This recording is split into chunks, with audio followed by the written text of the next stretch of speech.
नमस्कार, grand news network में आप सभी का स्वागत है और बुलेटिन की खास खबरों के साथ मैं हूं आपके साथ सीमा। चलिए अब एक नजर डाल लेते हैं आज के बुलेटिन की खास खबरों की ओर। खबरों का सिलसिला शुरू करें उससे पहले एक नजर आज की सुर्खियों पर।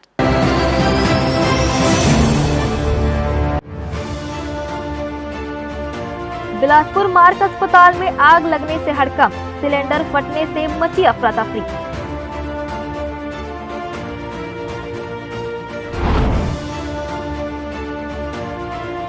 सिम्स पर डिलीवरी मरीजों का दबाव, जिला अस्पताल की लापरवाही से बढ़ा संकट।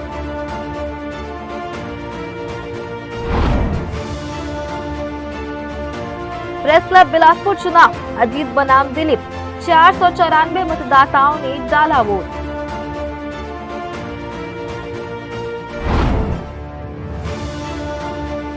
बोदरी नगर पालिका में सफाई संग्राम, ठेकेदार पर गाज और अफसरों को चेतावनी।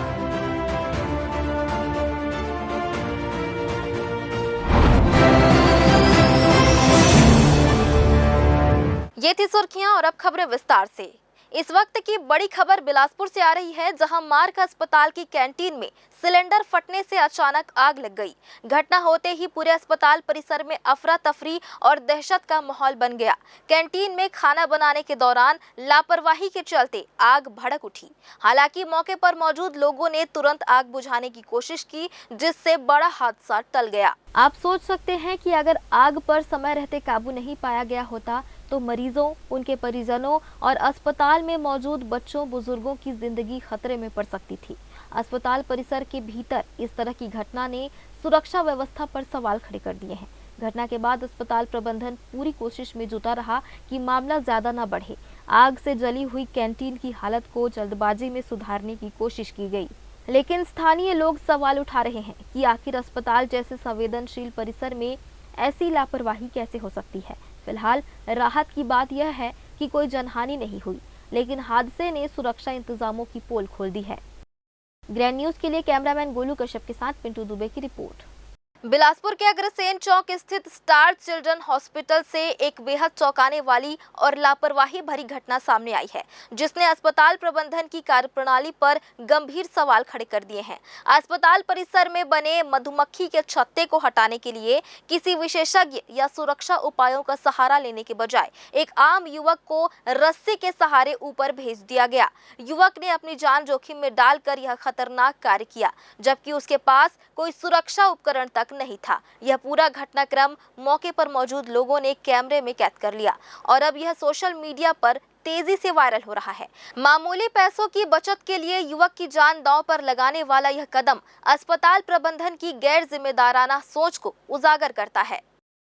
स्वच्छता एवं सेवा अभियान के तहत तखतपुर विकासखंड के दौरे पर पहुंचे कलेक्टर संजय अग्रवाल ने हाई स्कूल हरदी का अचानक निरीक्षण किया। उनके साथ जिला पंचायत के सीईओ संदीप अग्रवाल भी मौजूद थे। बिना किसी पूर्व सूचना के पहुंचे कलेक्टर ने जैसे ही स्कूल परिसर का जायजा लिया, वहां फैली गंदगी और अव्यवस्था देखकर वे भड़क उठे। स्कूल के अंदर और बाहर जगह जगह गंदगी का आलम था। कलेक्टर ने तत्काल विशेष स्वच्छता अभियान चलाकर पूरे परिसर को साफ करने के सख्त निर्देश दिए।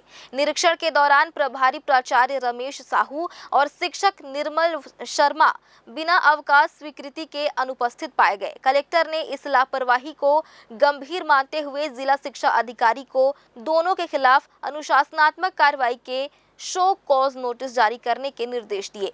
कलेक्टर बच्चों की कक्षा में पहुंचे और शिक्षा की गुणवत्ता की भी जांच की। कक्षा 9वीं में सामान्य अंग्रेजी और 10वीं में गणित की पढ़ाई चल रही थी। जब कलेक्टर ने बच्चों से सामान्य सवाल पूछे तो कई बच्चे सही जवाब देने में नाकामयाब रहे। अंग्रेजी के वाक्य पढ़ने में भी छात्रों को दिक्कतें आई। कलेक्टर ने मौके पर ही बच्चों को गणित के पाइथागोरस नियम की सरल व्याख्या कर समझाया। उन्होंने छात्रों को जीवन में लक्ष्य तय करने और मेहनत से उसे हासिल करने की प्रेरणा दी। कलेक्टर ने कहा कि देश के बड़े लोग अपने सपनों को सच करने के लिए बचपन से ही मेहनत करते आए हैं। उन्होंने बच्चों को घर पर पढ़ाई दोहराने और पढ़ाई के साथ खेल कूद एवं स्वास्थ्य पर भी ध्यान देने की सलाह दी। कलेक्टर के इस अचानक दौरे ने स्कूल प्रबंधन में हड़कंप मचा दिया और छात्रों में भी नई ऊर्जा का संचार हुआ। बिलासपुर जिले के मल्हार नगर पंचायत कार्यालय से एक चौंकाने वाली घटना सामने आई है, जिसका वीडियो सोशल मीडिया पर वायरल हो गया है। वीडियो में देखा जा सकता है कि नगर पंचायत अध्यक्ष धनेश्वरी केवट और उनके पति धनेश्वर केवट उनके द्वारा कार्यालय में मुख्य नगर पालिका अधिकारी CMO के साथ गाली गलौज कर जान से मारने की धमकी दी जा रही है। यह पूरा मामला 17 सितंबर दोपहर 1:50 का है, जब दोनों आरोपितों ने कार्यालय में घुसकर शासकीय कार्य में बाधा पहुंचाई और अश्लील भाषा का प्रयोग किया। मिली जानकारी के अनुसार यह कोई पहली घटना नहीं है। पूर्व में भी अध्यक्ष और उनके पति द्वारा दबाव बनाने और पैसों की मांग के लिए ऐसी हरकतें की जा चुकी है। इस बार की घटना का वीडियो साक्ष्य के तौर पर उपलब्ध है, जिसमें आरोपितों का आपत्तिजनक व्यवहार साफ देखा जा सकता है। पुलिस ने अपराध दर्ज किया है और मामले की जांच में जुट गई है।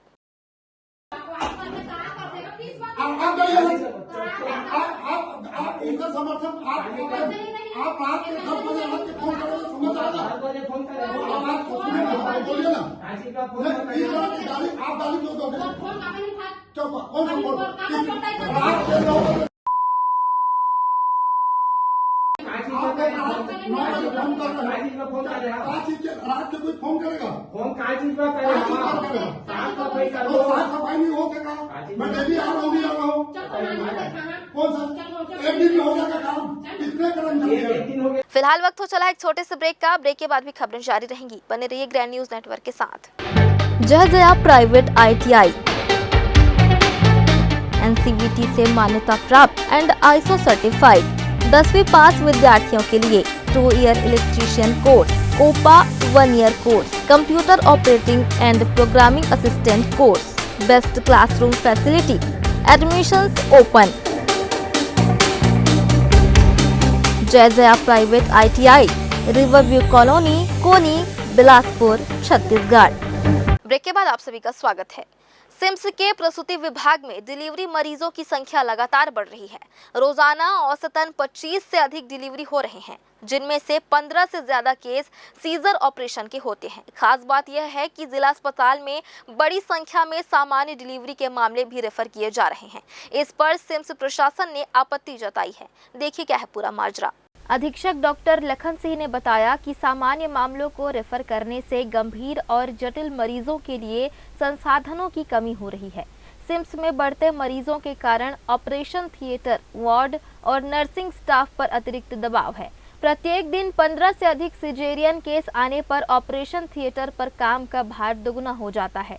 इससे गंभीर मरीजों की देखभाल प्रभावित होती है और समय पर सुविधा देना मुश्किल हो जाता है। प्रशासन ने स्वास्थ्य विभाग और CMHO को मामले की जानकारी दी है। सुझाव दिया है कि जिला अस्पताल में डिलीवरी सुविधाएं मजबूत की जाएं और केवल गंभीर मामलों को ही रेफर किया जाए। हमारे पास लिमिटेशंस तो हैं गायनी वार्ड में, और जहां पर डिलीवरी लेबर OT है, जो लेबर रूम है, और लेबर वार्ड है। लेबर वार्ड में हमारे पास सीमित वार्ड बेड संख्या होते हैं। अभी कुछ दिनों से ऐसा देखने में आया है कि जिला से कुछ मरीज जो सामान्य तौर पर बिना लिखे या वहीं से ऐसा भेज दिया जाता है कि आप वहाँ चले जाइए, यहाँ पर अभी कोई चिकित्सक नहीं है ड्यूटी पे। ऐसे भी मामले सामने आए, उसको भी हमने CMHO मैडम को अवगत कराया था। और कुछ ऐसे केसेस भी आए जो कि सामान्य डिलीवरी के हैं, उसको भी यहाँ पर रिफ़र कर दे, जो कि वहाँ पर किया जा सकता है। मेरा मतलब स्पष्ट है कि जो चीज़ें वहाँ हो सकता है तो वहाँ होना चाहिए, ताकि हम पे थोड़ा सा लोड कम पड़े। क्योंकि हमारे यहाँ पूरे डिवीज़न से वो केसेस आते हैं जो कॉम्प्लिकेटेड रहते हैं, जिनका वहाँ पर डिलीवरी संभव नहीं होता, और ज़्यादातर केसेस हमारे सिजेरियन के रहते हैं, जो बाहर नॉर्मल नहीं हो पाता या ऑपरेशन नहीं हो पाता, कॉम्प्लिकेटेड ऑपरेशन है, ऐसे केसेस आते हैं। तो उनकी संख्या ज़्यादा है हमारे यहाँ। तो यदि हम नॉर्मल बाकी मरीज भी यदि आ जाते हैं तो हमारी संख्या बहुत ज़्यादा हो जाती है। अभी ये वर्तमान में मैं बताऊँगा, प्रतिदिन हमारे कम से 12 से 15 ऑपरेशन हो रहे हैं पर डे, और टोटल डिलीवरी बोले तो 25 के आसपास है, कई बार 30 भी पहुँच गए हैं प्रतिदिन। तो लोड है हमारे पास, चूँकि जिसको ऑपरेशन हो उसको तो कम से कम 1 हफ्ते रखना पड़ता है हमको। तो वो बेड संख्या, हम बेड कहाँ से लाएंगे? तो निश्चित तौर पर हमको उसका वो है, दबाव है, प्रेशर है। और क्योंकि हम मरीज़ को जो हमारे पास आए उसको मना तो नहीं कर सकते, इलाज तो देना है। पेशेंट है तो उसको प्राथमिकता हमारा इलाज करना है। विभाग ने अब रेफरल मामलों की सख्त निगरानी शुरू कर दी है। यदि सामान्य केस रेफर किए गए तो संबंधित चिकित्सकों की जवाबदेही तय की जाएगी। इससे सिम्स का दबाव कम होने की उम्मीद है। ग्रैंड न्यूज के लिए राकेश मिश्रा के साथ राहुल ठाकुर की रिपोर्ट। प्रधानमंत्री नरेंद्र मोदी के जन्म दिवस के अवसर पर देश भर में विभिन्न सामाजिक और स्वास्थ्य कार्यक्रम आयोजित किया जा रहा है। इसी कड़ी में सिम्स में स्वच्छ नारी सशक्त परिवार कार्यक्रम का शुभारंभ किया गया। इस विशेष अभियान के तहत महिलाओं के स्वास्थ्य और सशक्तिकरण पर जोर दिया गया। कार्यक्रम 16 दिनों तक चलेगा और हर दिन अलग अलग विभाग द्वारा निःशुल्क जांच शिविर लगाए जाएंगे। शुक्रवार को आयोजन में दंत चिकित्सा विभाग ने विशेष स्वास्थ्य शिविर का आयोजन किया। शिविर में दांतों की जांच के साथ साथ माउथ कैंसर से बचाव और उसके लक्षणों पर विस्तार से जानकारी दी गई। डॉक्टरों ने लोगों को बताया कि समय रहते जांच और उपचार कराने से गंभीर बीमारियों से बचा जा सकता है।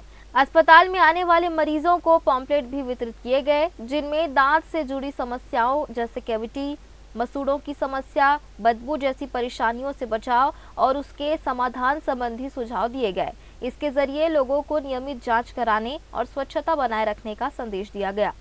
जो स्वस्थ नारी और सशक्त परिवार का, और उसके तहत में महिलाओं का अलग अलग पूरे एक पखवाड़े में अलग अलग दिवस पे उनके जितने भी जांचें हैं उनको जागरूक करना और उनको जांच करना, उनके बारे में उनको अवेयर करना, वो उसमें सभी चीज़ें लगी। और ये केवल मेडिकल कॉलेज स्तर पे ही नहीं, ये पूरे PSC CSC हर हेल्थ सेक्टर में किया जा रहा है इसका।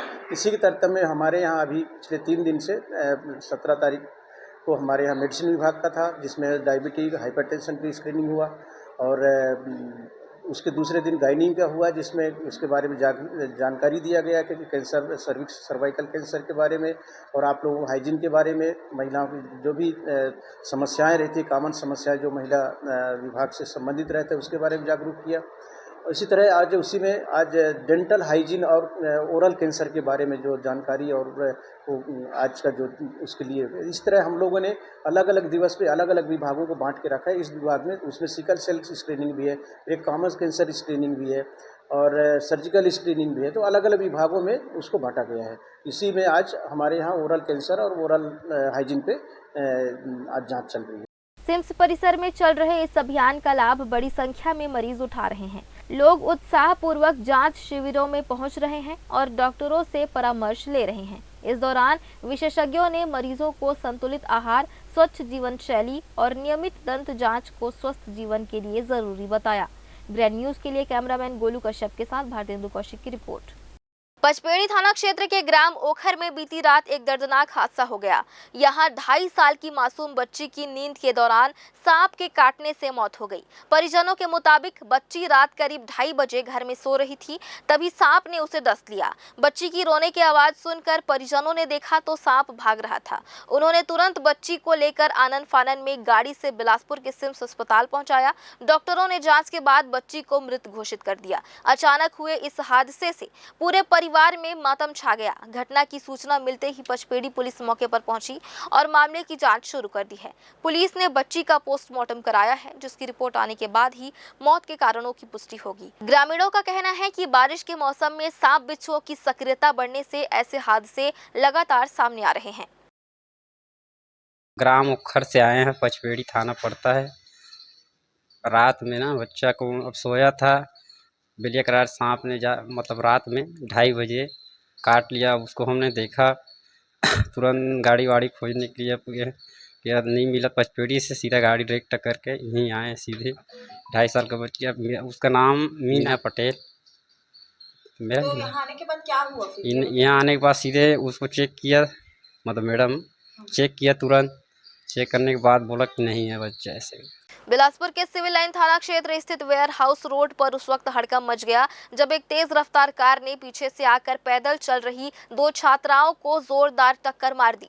टक्कर इतनी जबरदस्त थी कि एक युवती हवा में उछलकर दूर जा गिरी, जबकि दूसरी युवती बाल बाल बची और कार के पहिए के नीचे आने से बच गई। इस हादसे से दोनों युवतियों को हाथ और पैर में गंभीर चोटें आई है। प्रत्यक्षदर्शियों के अनुसार कार चालक मोबाइल फोन पर बात करते हुए गाड़ी चला रहा था, जिससे उसका ध्यान सड़क पर नहीं था। यह पूरी घटना पास लगे एक सीसीटीवी कैमरे में कैद हो गई। जो अब सोशल मीडिया पर वायरल हो रही है। पुलिस ने मामला दर्ज कर लिया है और सीसीटीवी फुटेज के आधार पर कार चालक की पहचान करने की कोशिश की जा रही है। एक बार फिर से वक्त हो चला एक छोटे से ब्रेक का। ब्रेक के बाद भी खबरें जारी रहेंगी, बने रहिए ग्रैंड न्यूज नेटवर्क के साथ। जहजया प्राइवेट ITI NCVT से मान्यता प्राप्त एंड ISO सर्टिफाइड 10वीं पास विद्यार्थियों के लिए 2 year electrician course, OPA 1 year course, computer operating and programming assistant course, best classroom facility, admissions open. Jaijaya private ITI, Riverview colony, Koni, Bilaspur, Chhattisgarh. Break के बाद आप सभी का स्वागत है। प्रेस क्लब बिलासपुर के प्रतिष्ठित चुनाव में आज जोरदार मतदान हुआ। पुराने प्रेस क्लब ईदगाह स्थित परिसर में सुबह 12 बजे से मतदान शुरू हुआ, जो शाम 5 बजे तक चला। चुनाव में आशीर्वाद पैनल और विकास पैनल के बीच सीधी टक्कर देखने को मिल रही है। अध्यक्ष पद पर आशीर्वाद पैनल से दिलीप यादव और विकास पैनल से अजीत मिश्रा आमने सामने हैं। इस पद के लिए निर्दलीय उम्मीदवार भी मैदान में उतरे हैं। उपाध्यक्ष पद के लिए गोपी डे और दिलीप अग्रवाल के बीच मुकाबला है, जबकि कोषाध्यक्ष पद के लिए विजय क्रांति और लोकेश वाघमारे में टक्कर है। सह सचिव पद पर रमेश राजपूत और हरि किशन गंगवानी आमने सामने हैं। वहीं सचिव पद के लिए मोहम्मद इसराइल किस्मत आजमा रहे हैं। कार्यकारिणी सदस्य के चुनाव में संतोष मिश्रा और कैलाश यादव के बीच सीधी भिड़ंत है। क्लब के ये द्विवार्षिक चुनाव जो हो रहा है बड़ी लोकतांत्रिक तरीके से हो रहा है। मेरे ख्याल से हर मतदाता का अधिकार है, उसको कुछ चीज़ें अपने प्रत्याशियों से पूछना चाहिए या उनके एजेंडा में शामिल करवाना चाहिए। जैसे अभी तक मेरी जानकारी के अनुसार यदि किसी पत्रकार को अचानक 10-20 हज़ार रुपये की भी ज़रूरत पड़ती है तो उसको कठिनाई होती है। तो एक ऐसा फंड होना चाहिए प्रेस क्लब में और बहुत आसानी से किया जा सकता है, जो किसी ज़रूरतमंद को तत्काल सुविधा दी जा सके। हमारा मेंबर है, मतलब हमारे परिवार का सदस्य। कुछ वैमनस्यता दिखती है कभी कभी चुनाव में, उसके भी मैं खिलाफ हूँ। चुनाव अपनी जगह है, हमारा भाईचारा अपनी जगह है। चुनाव अधिकारी महेश तिवारी ने बताया कि कुल 563 पत्रकार मताधिकार का प्रयोग करेंगे। शाम 5 बजे तक 494 पत्रकारों ने मतदान किया है और मतदान केंद्र पर लंबी कतारें लगी रहीं। मतदान समाप्त होने के बाद मतगणना शुरू होगी और देर रात तक परिणाम घोषित कर दिए जाएंगे। प्रेस क्लब भवन में दिन रात गहमागहमी बनी रही। ग्रैंड न्यूज के लिए कैमरामैन राकेश मिश्रा के साथ पिंटू दुबे की रिपोर्ट।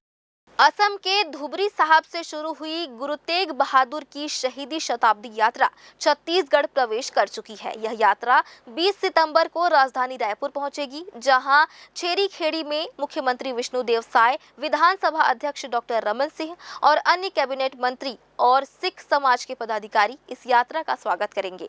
शहीदी यात्रा को लेकर सिख समाज द्वारा मुख्य मार्गों पर अनेक मंच तैयार किए गए हैं। यहाँ पर इसका भव्य स्वागत होगा। इस शहीदी यात्रा में मुख्यमंत्री साय और अन्य मंत्री शामिल होंगे, जबकि रायपुर शहर के 16 गुरुद्वारे के प्रबंधक कमेटी के पदाधिकारी मौजूद रहेंगे। यह यात्रा सरायपाली के बाद रायपुर पहुंच रही है और इसके लिए राजधानी के सभी गुरुद्वारा कमेटियों ने सरायपाली से ही यात्रा की अगुवाई करते हुए राजधानी पहुंचेगी। अल्पसंख्यक आयोग के अध्यक्ष अमरजीत छाबड़ा ने बताया कि यात्रा जहां से गुजरेगी वहां तैयारी लगभग पूर्ण हो चुकी है। यह यात्रा 10,000 किलोमीटर का सफर तय कर रायपुर आ रही है। नगर कीर्तन के दौरान ब्राह्मण समाज के लोग जयस्तंभ चौक में स्वागत करेंगे और शताब्दी समारोह की यात्रा में शस्त्र प्रदर्शित किए जाएंगे। नौवें गुरु श्री गुरु तेग बहादुर जी के 350वें शहीदी शताब्दी के अवसर पर असम के धुबरी साहब से यात्रा निकली थी और रायपुर 20 तारीख को पहुंचने वाली है। 20 तारीख को शाम को 5 बजे छेरी खेड़ी जो नया रायपुर के पास का यहाँ का द्वार है, वहाँ पर हम बड़ा स्वागत करने वाले हैं। हमारे मुख्यमंत्री जी, उप मुख्यमंत्री जी, मंत्रीगण, विधायकगण सभी रहेंगे। साथ ही हमारे रायपुर के 17 गुरुद्वारा प्रबंधक कमेटियों के प्रमुख जन रहेंगे, सिख समाज के प्रमुख जन रहेंगे। यहाँ से यात्रा का वेलकम करते। गोल्डन टेम्पल से आए धर्म प्रचारक परमजीत सिंह ने बताया कि ये यात्रा गुरु तेज बहादुर समेत उनके भाई सतीदास, मतीदास, भाई दयाला की शहादत की याद दिलाएगा। साथ ही मुगलों के साथ युद्ध में प्रयोग किए गए हथियार भी आप इस यात्रा में देखेंगे। शहीदी यात्रा का स्वागत के बाद तेलीबांदा गुरुद्वारा बाबा बूढ़ा साहिब पहुंचेगी, जहां से पंच प्यारों की अगुवाई में नगर कीर्तन होते हुए शहर के प्रमुख मार्ग से टाटीबंद गुरुद्वारा गुरु सिंह सभा आएगी। खालसाई शान के साथ शंकर नगर चौक, खड़ी चौक, शास्त्री चौक, जयस्तंभ चौक, आमापारा, राजकुमार कॉलेज, साइंस कॉलेज होते हुए टाटीबंध पहुंचेगी। यहाँ रात्रि विश्राम के बाद 21 सितंबर को दुर्ग डोंगरगढ़ मार्ग से गोंदिया और महाराष्ट्र के लिए रवाना होगी। ये यात्रा इसलिए खास होने वाली है क्योंकि इस यात्रा में 2 बड़े ट्रेलर, 20 वाहन, 200 सेवकों का जत्था रहेगा। साथ ही ऐतिहासिक शस्त्र प्रदर्शित होंगे जो मुगल काल के शस्त्र हैं। इस यात्रा में 30 से अधिक स्थानों पर मंच बनाकर पुष्प वर्षा की जाएगी। 20 से ज्यादा जगह पर LED स्क्रीन लगाई जाएगी जिसमें गुरु तेज बहादुर की जीवन की झलक देखने को मिलेगी। बाय। शोभा यात्रा ये जो नगर कीर्तन आरंभ हो रहा है, ये 14 सितंबर को धोबड़ी साहब असम से आरंभ हुआ था और इसकी जो समाप्ति है वो 23 नवंबर को आनंदपुर साहब पंजाब में होगी। और इसी बीच ये रायपुर में इसका प्रवेश है 20 तारीख को और लगभग ये 15,000 किलोमीटर से ऊपर की ये शोभा यात्रा होगी और पूरे इंडिया में से होके 23 नवंबर को, क्योंकि वो एक सप्ताह जो है 21 नवंबर से लेकर वहाँ पे शताब्दी के समारोह होने जा रहे हैं, तो उसी बीच में 23 नवंबर को इसकी जी 350वें शहीदी शताब्दी के इस आयोजन में जो पूरे देश से भ्रमण करते हुए 20 तारीख को हमारे रायपुर के सीमा क्षेत्र में प्रवेश कर रही हैं, इसके स्वागत के लिए जो आयोजन समिति, नगर कीर्तन आयोजन समिति और हमारे समस्त गुरुद्वाराओं के पदाधिकारी, अध्यक्ष और उनकी पूरी टीम यात्रा के स्वागत के लिए छेरी खेड़ी में उपस्थित हो रही है और उसमें स्वागत के लिए हमारे जो हमारा नगर कीर्तन आसान से चालू हुआ था वो 20 तारीख को रायपुर प्रवेश कर रहा है। यहाँ पर अल्पसंख्यक आयोग के अध्यक्ष, उनकी टीम पूरी, साथ में गुरुद्वारों की टीम और हमारे समाज सेवी गुरचरण सिंह होरा जी की टीम, सबकी टीम के साथ में पूरा स्वागत किया जाएगा। पहले छेरी खड़ी में, उसके बाद नगर कीर्तन बाबा बुड्ढा साहब से स्टार्ट होके टाटीबंध में जाएगा। टाटीबंध रात्रि विश्राम करेगा, सुबह फिर वहाँ से निकलेगा। हमने रास्ते में पूरा फ्लावर। त्योहारों के मौसम में ट्रेन से सफर करने वाले यात्रियों के लिए बड़ी राहत की खबर है। दुर्गा पूजा, दीपावली और छठ महापर्व के कारण नियमित एक्सप्रेस ट्रेनों की सीटें पहले ही फुल हो चुकी हैं और यात्रियों को टिकट नहीं मिल पा रहे हैं। लेकिन यात्रियों की सुविधा को ध्यान में रखते हुए रेलवे ने कई फेस्टिवल स्पेशल ट्रेनें चलाई हैं जिनमें अभी भी बर्थ खाली है। यात्रियों को इन ट्रेनों की जानकारी नहीं होने के कारण बुकिंग बहुत कम हो रही है। रेलवे ने त्योहारी सीजन में यात्रा सुगम बनाने के लिए खास तैयारी की है। इसमें दुर्ग सुल्तानपुर दुर्ग फेस्टिवल स्पेशल एक्सप्रेस और बिलासपुर यलहंका बेंगलुरु बिलासपुर फेस्टिवल स्पेशल जैसी ट्रेनों का संचालन शामिल है। दुर्ग सुल्तानपुर दुर्ग फेस्टिवल स्पेशल एक्सप्रेस दुर्ग से हर शनिवार 13 सितंबर से 29 नवंबर तक और सुल्तानपुर से हर रविवार 14 सितंबर से 30 नवंबर तक कुल 12 फेरों के लिए चलाई जा रही है। इसी तरह Bilaspur Yelahanka Bengaluru Bilaspur festival special train Bilaspur से हर मंगलवार 9 सितंबर से 18 नवंबर तक और यलहंका से हर बुधवार 10 सितंबर से 19 नवंबर तक कुल 22 फेरों के लिए संचालित होंगी। रेलवे ने स्पष्ट किया है कि इन दोनों स्पेशल ट्रेनों में पर्याप्त संख्या में सीटें उपलब्ध है। यात्री अपनी यात्रा की योजना बनाते समय इन फेस्टिवल स्पेशल ट्रेनों की जानकारी जरूर लें और समय रहते टिकट बुक कराएं। त्योहारी भीड़ के बीच ये स्पेशल ट्रेनें यात्रियों के लिए वरदान साबित हो रही हैं। इससे यात्रियों को भीड़ भाड़ से राहत मिलेगी और आरामदायक यात्रा का अवसर मिलेगा। रेलवे ने सभी यात्रियों से अपील की है कि वे फेस्टिवल स्पेशल ट्रेनों का अधिकतम लाभ उठाएं। और एक बार फिर से वक्त हो चला है एक छोटे से ब्रेक का। ब्रेक के बाद भी खबरें जारी रहेंगी। बने रहिए ग्रैंड न्यूज नेटवर्क के साथ। जय प्राइवेट ITI NCVT से मान्यता प्राप्त एंड ISO सर्टिफाइड 10वीं पास विद्यार्थियों के लिए 2 year electrician course, COPA 1 year course, computer operating and programming assistant course, best classroom facility, admissions open. Jai private ITI Riverview colony, Koni, Bilaspur, Chhattisgarh. Break के बाद आप सभी का स्वागत है। बिलासपुर के बोदरी नगर पालिका में आज गहमा गहमी का माहौल रहा। सफाई व्यवस्था को लेकर पार्षदों और अध्यक्ष ने अधिकारियों को जमकर घेरा। नगर की गंदगी और अव्यवस्था पर जमकर खरी खोटी सुनाई गई। देखिए पूरी खबर। बोदरी नगर पालिका की सामान्य सभा की बैठक आज 19 सितंबर को आयोजित हुई। यह वही बैठक है जिसे 1 सितंबर को बुलाया गया था, लेकिन सीएमओ के प्रशिक्षण में होने और प्रभारी सीएमओ इंजीनियर की अनुपस्थिति के चलते स्थगित करना पड़ा था। आज जब बैठक हुई तो शुरू से ही माहौल गर्मा गया। जैसे ही बैठक शुरू हुई, अध्यक्ष और पार्षदों ने सफाई व्यवस्था को लेकर अफसरों पर सवालों की बौछार कर दी। नगर की गंदगी, कचरे के ढेर और लचर सफाई तंत्र पर सभी जनप्रतिनिधियों ने नाराजगी जताई। बैठक में सफाई ठेका कर्मियों के कामकाज पर भी गंभीर सवाल उठाए गए।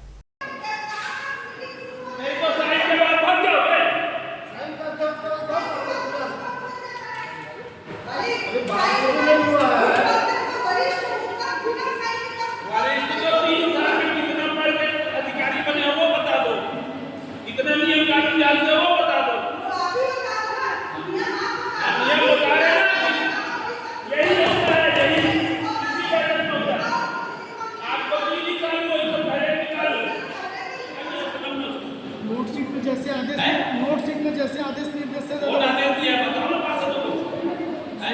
का है बताया गया कि मौजूदा सफाई ठेकेदार लापरवाही बरत रहा है। पार्षदों ने प्रस्ताव रखा कि वर्तमान ठेका कर्मी को ब्लैकलिस्ट किया जाए और नए ठेकेदार को नियुक्त किया जाए। यह प्रस्ताव पास कर दिया गया। अध्यक्ष ने बताया कि आज की बैठक में पूरे के पूरे 30 एजेंडा पास किए गए हैं, जिसमें मुख्य सफाई व्यवस्था रही और सर्वसहमति से एक देश एक चुनाव का प्रस्ताव पास किया गया। आज हमारे सामान्य सभा की बैठक बहुत अच्छे से हो गई और जैसे हमारे 30 एजेंडा थे वो सब पे हमने वो किया और जो हमारे अधिकारियों की जहाँ हमको बोलना था, उनको जहाँ डांटना था, हमने वहाँ डांट के भी अपने पूरे एजेंडा को रखा है और सब पार्षदों की सहमति से आज हमारा बहुत अच्छा हो गया।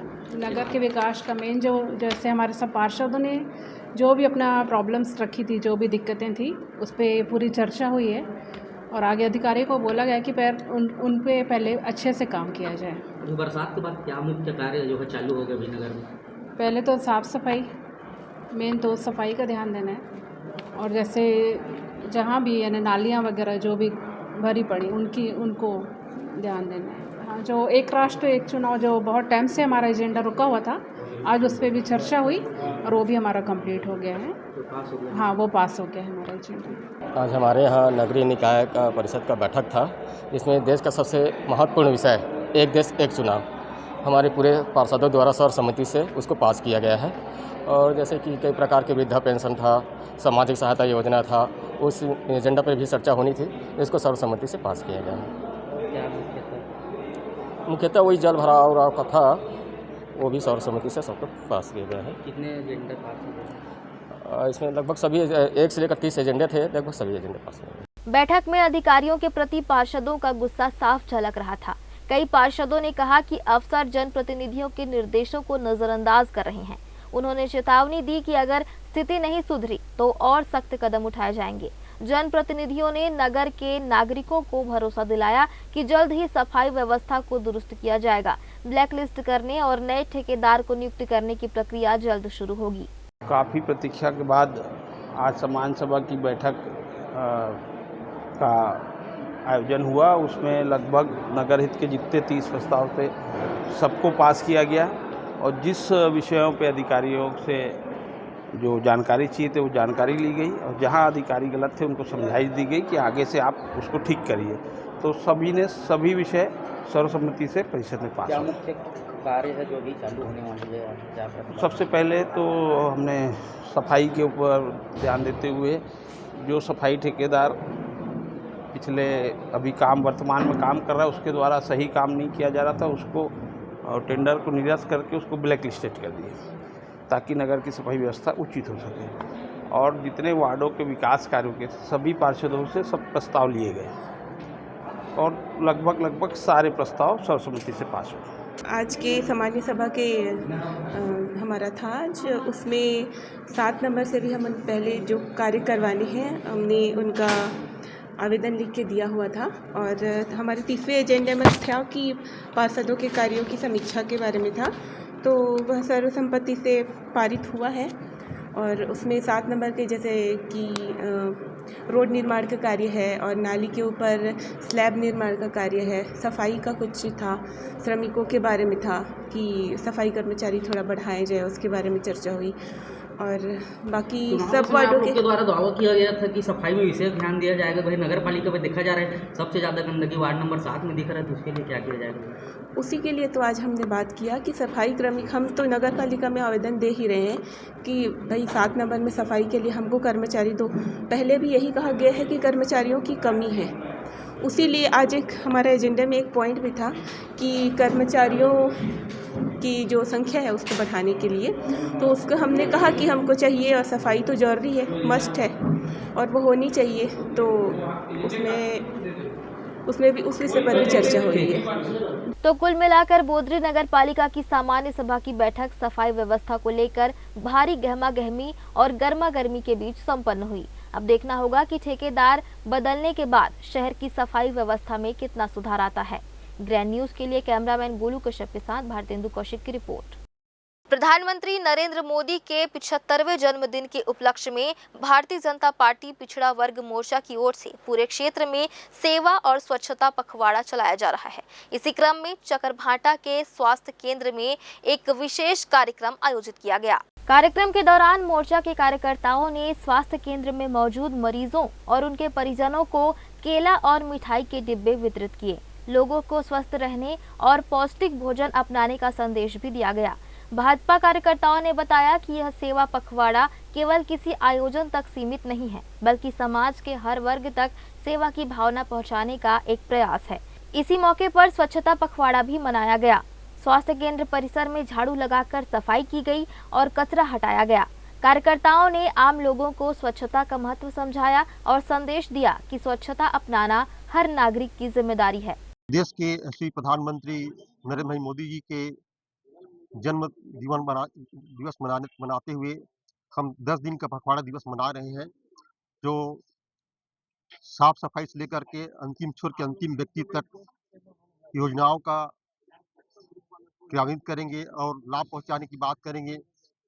और हमारे बिल्हा विधानसभा से बोदरी मंडल में आज जिला के हमारे पिछड़ा मोर्चा के द्वारा आज शासकीय हॉस्पिटल में फल वितरण का कार्यक्रम, साफ सफाई का कार्यक्रम रखा गया है।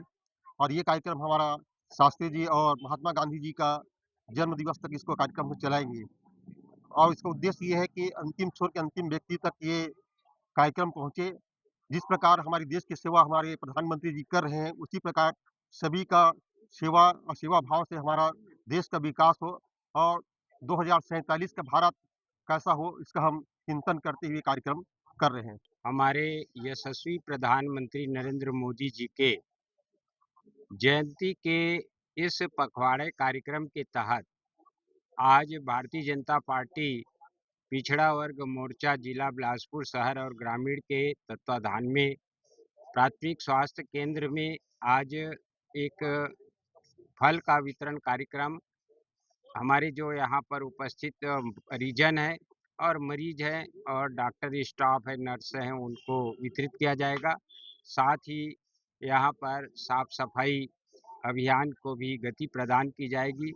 हम भारतीय जनता पार्टी के सभी कार्यकर्ता, सभी पदाधिकारीगण इस कार्यक्रम के माध्यम से और इस ध्येय से कि जिस प्रकार से पूरे विश्व की सेवा, देश की सेवा और गांव से लेकर के गरीब तक की सेवा और समस्त प्रकार के सुविधाओं के लिए माननीय नरेंद्र मोदी जी जो अपने समय दे रहे हैं और सेवा कर रहे हैं, उसको हम दीर्घायु होने की शुभकामनाएं देते हैं। भाजपा पिछड़ा वर्ग मोर्चा के पदाधिकारियों ने बताया कि यह अभियान प्रधानमंत्री नरेंद्र मोदी के 75वें जन्मदिन से शुरू होकर 2 अक्टूबर तक लगातार चलेगा। इस दौरान स्वास्थ्य, स्वच्छता और सेवा से जुड़े कई कार्यक्रम अलग अलग क्षेत्रों में आयोजित किए जाएंगे। उन्होंने कहा कि प्रधानमंत्री ने हमेशा देशवासियों को सेवा और स्वच्छता को जीवन का हिस्सा बनाने की प्रेरणा दी है और यही भावना इस पखवाड़े का मुख्य आधार है। इस कार्यक्रम में स्थानीय कार्यकर्ताओं के साथ स्वास्थ्य विभाग के कर्मचारी भी शामिल हुए। मरीजों और उनके परिजनों ने इस पहल की सराहना करते हुए कहा कि ऐसे कार्यक्रमों से लोगों में स्वास्थ्य और स्वच्छता को लेकर जागरूकता बढ़ती है। ये पिछले 17 तारीख से पूरे देश में सम्माननीय नरेंद्र मोदी जी, हमारे प्रधानमंत्री जी के जन्म दिवस के अवसर से लेके पंडित लाल बहादुर शास्त्री और महात्मा गांधी जी के जन्म दिवस तक 15 दिनों तक जो है सेवा पखवाड़ा का कार्य पार्टी ने अपने हाथ में लिया है। उसी कार्यक्रम के तहत आज हम जो है प्राथमिक स्वास्थ्य केंद्र चकरभाठा में जो मरीज हैं उनको कुछ फल वितरित करेंगे और यह इस कैंपस की सफाई करेंगे। ये आज का यही कार्यक्रम है। भाजपा कार्यकर्ताओं ने बताया कि आने वाले दिनों में भी इसी तरह के सेवा कार्यक्रम चलते रहेंगे। उनका मानना है कि समाज में बदलाव केवल भाषणों से नहीं बल्कि धरातल पर काम करने से आता है और यह अभियान उसी दिशा में एक छोटा लेकिन मजबूत कदम है। ग्रैंड न्यूज के लिए कैमरामैन गोलू कश्यप के साथ भारतेंदु कौशिक की रिपोर्ट। बिलासपुर में आज बड़े ही धूमधाम और श्रद्धा के साथ विश्वकर्मा भगवान का विसर्जन किया गया। शहर के जिला बिल्डिंग ठेकेदार संघ के सदस्यों ने बताया कि वे पिछले लगभग 3 दशकों से लगातार बड़े उत्साह के साथ विश्वकर्मा भगवान की प्रतिमा स्थापित और पूजन करते आ रहे हैं। इस बार भी संघ के सदस्यों ने पूरे विधि विधान से भगवान विश्वकर्मा की प्रतिमा स्थापित की थी। गुरुवार होने की वजह से कल विसर्जन नहीं किया गया था। आज शुक्रवार को सभी श्रद्धालु और ठेकेदार संघ के सदस्य एकत्र हुए और शोभा यात्रा निकालकर प्रतिमा का विसर्जन किया। कार्यक्रम के दौरान भक्तों ने ढोल नगाड़ों, भजन और जयकारों के साथ माहौल को भक्तिमय बना दिया। जगह जगह श्रद्धालुओं ने शोभा यात्रा में शामिल लोगों का स्वागत किया। संघ के सदस्यों ने बताया कि विश्वकर्मा भगवान को शिल्पकारों और निर्माण कार्यों के देवता के रूप में जाना जाता है। इस अवसर पर पूरे शहर में भक्ति और उत्साह का माहौल देखने को मिला। विसर्जन से पहले भजन कीर्तन और प्रसाद वितरण का भी आयोजन किया गया। ढोल ताशों के बीच निकली यह शोभा यात्रा शहर के मुख्य मार्गों से होती हुई विसर्जन स्थल तक पहुंची। संघ के पदाधिकारियों ने बताया कि हर साल की तरह इस बार भी कार्यक्रम सफलतापूर्वक संपन्न हुआ और आने वाले वर्षों में और भी बड़े स्तर पर आयोजन करने की योजना है। विश्वकर्मा भगवान के जयकारों से पूरा वातावरण गूंज उठा और श्रद्धालुओं ने सुख समृद्धि की कामना की। जिला बिल्डिंग ठेकेदार संघ द्वारा पिछले लगातार 26 वर्षों से विश्वकर्मा जी की सब पूरे ठेकेदार सेवा में लगातार लगे हुए हैं और इनके बैठने से एक सब ठेकेदार एक होकर यहाँ पे मनाते हैं और सुबह से शाम तक 24 घंटों का भंडारा लगातार चलते रहता है। विसर्जन आज है। कल विसर्जन वैसे गुरुवार के चलते नहीं है, इसलिए आज उसको विसर्जन किया जाए। अपना परिचय दें। यहाँ तो हर साल की तरह इस साल भी किया गया है। हमारे करीब 700-800 ठेकेदार के साथ में इस कार्यक्रम का भव्य आयोजन किया जाता है और आप लोग देख ही रहे हो हर साल की तरह होता है। इस साल भी हुआ है। सभी ठेकेदार बहुत इससे उमंग है। आज विश्वकर्मा जी का आज विसर्जन है। आज पूजा वूजा करके समाप्त किया जा रहा है। फिलहाल आज के इस बुलेटिन में बस इतना ही। अगले बुलेटिन में फिर होगी आपसे मुलाकात। तब तक के लिए मुझे और मेरी पूरी टीम को दीजिए इजाजत। नमस्कार।